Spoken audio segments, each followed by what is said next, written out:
తెలంగాణ గడ్డపై జల సంక్షోభం ఆందోళనకరంగా మారింది. రాష్ట్రంలోని ప్రధాన జలాశయాలన్నీ దాదాపుగా డెడ్ స్టోరేజ్ కి చేరుకున్నాయని రాష్ట్ర వ్యవసాయ శాఖ మంత్రి తుమ్మల నాగేశ్వరరావు హెచ్చరించారు. ఎల్నినో ప్రభావంతో రుతుపవనాల రాకలో జాప్యం జరగడం, వర్షాభావ పరిస్థితులు నెలకొనడంతో ఈ గడ్డు పరిస్థితి తలెత్తింది. ప్రస్తుతం ప్రాజెక్టులో ఉన్న నీటి నిల్వలు సాగునీటికే కాకుండా కనీసం తాగునీటి అవసరాలకు కూడా సరిపోవడం కష్టమని ఆయన ఆవేదన వ్యక్తం చేశారు. కరీంనగర్ లో జరిగిన సమీక్ష సమావేశంలో మాట్లాడిన మంత్రి రైతులు అప్రమత్తంగా ఉండాలని సూచించారు. నీటి లభ్యత తక్కువగా ఉన్నందున వరి వంటి నీటిని అధికంగా తీసుకునే పంటలకు బదులుగా తక్కువ నీటితో పండే ఆరుతడి పంటల వైపు మొగ్గు చూపాలని రైతులను కోరారు.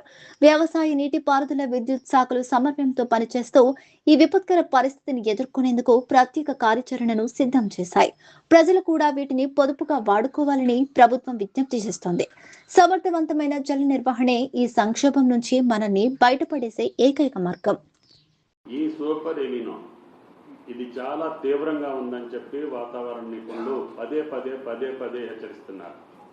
అది కూడా భారతదేశం మీదనే ఎక్కువ ప్రభావం చూపుతుంది. అందుట్లో కూడా దక్షిణ భారతదేశంలోనే ఎక్కువ అవకాశం ఉందని.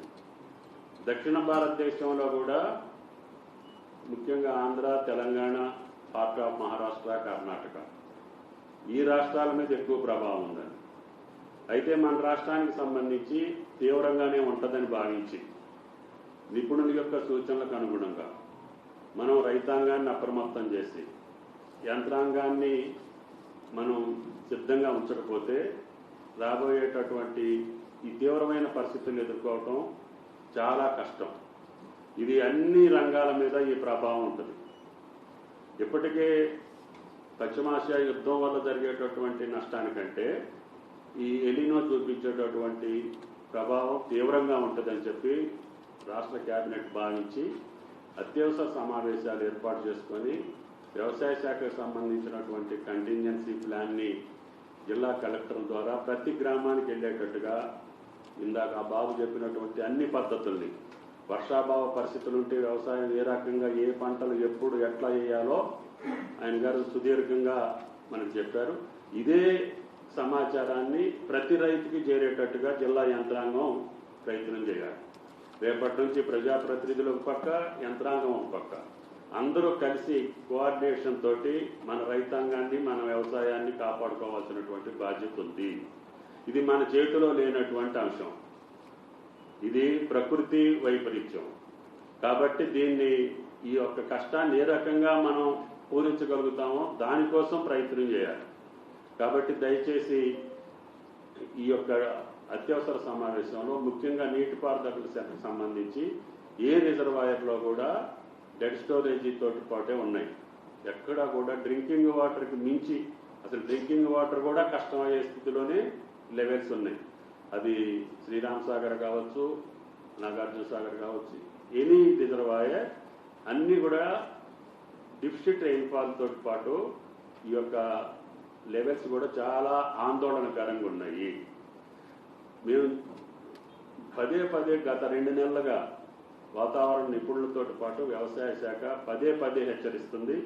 ఈ సంవత్సరం వర్షాభావ పరిస్థితులు ఉంటాయి కాబట్టి పంట మార్పిడితో పాటు తక్కువ నీటితోటి తక్కువ కాలంలో చేతికొచ్చేటటువంటి పంటలు రైతులు వాళ్ళ యొక్క అనుభవపూర్వకంగా ఆ నేల స్వభావాన్ని బట్టి సెలెక్ట్ చేసుకోవాలని చెప్పి పదే విజ్ఞప్తి చేసుకుంటూ వస్తున్నాం. దాన్ని కలెక్టర్ ద్వారా, గ్రామ సభల ద్వారా, రైతు వేదికల ద్వారా, రైతు నేస్తం ద్వారా ప్రతి వారం కూడా రైతాంగాన్ని ముందుంచడం జరిగింది. అయినా సరే జూలై 15 వరకు కూడా మనం పెట్టుకున్నటువంటి ఆశలు ఏమాత్రం కూడా అందుబాటులో కూడా లేవు. ఇప్పటికీ 30-40% డిఫిసిట్ ఉంది వర్షపాతం. రేపు ఆగస్టు, సెప్టెంబర్ కూడా ఇదే పరిస్థితి ఉంటుందని చెప్పి లేటెస్ట్ ఇండికేషన్స్ కూడా వాతావరణ నిపుణులు, శాస్త్రవేత్తలు, అన్ని రాష్ట్రాల, అన్ని దేశాల యొక్క నిపుణులు కూడా చెప్తున్నారు.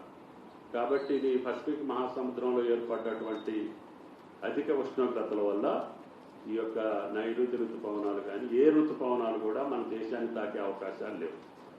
ఒకవేళ ఈ ఎలినో ప్రభావం ఒక్కొక్క చోట కురిస్తే కూడా క్లౌడ్ బరస్ట్ అయిపోయి విపరీతంగా నిన్న చైనా, జమ్మూ కాశ్మీర్లో కురిసినట్టు కూడా కురిసే అవకాశాలు ఉంటాయి.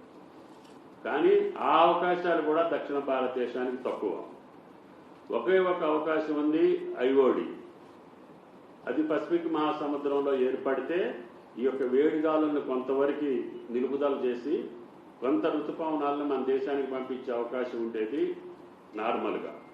కానీ అది ఏర్పడితే ఆ యొక్క పసిఫిక్ మహాసముద్రం నుంచి వచ్చేటటువంటి విపరీతాన్ని తట్టుకోగలుగుద్దా లేదా, అదొక్కటే భారతదేశానికి కొంత అవకాశం ఉండేటటువంటి అవకాశం ఉంది.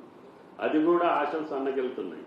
కాబట్టి మనం ఈ సమయంలో జిల్లా యంత్రాంగం, ప్రభుత్వంతో పాటు ప్రజాప్రతినిధులతో పాటు మన రైతులు కాపాడుకోవాల్సినటువంటి అవసరం ఉంది. దానికి కొన్ని కఠినమైన నిర్ణయాలు కూడా చేయాల్సినటువంటి పరిస్థితి, మనం వాస్తవాన్ని రైతులకు చెప్పాల్సినటువంటి అవసరం ఉంది. కాబట్టి రిజర్వాయర్స్లో ఇరిగేషన్ వాళ్ళు దాన్ని డిక్లేర్ చేయమని చెప్పాం.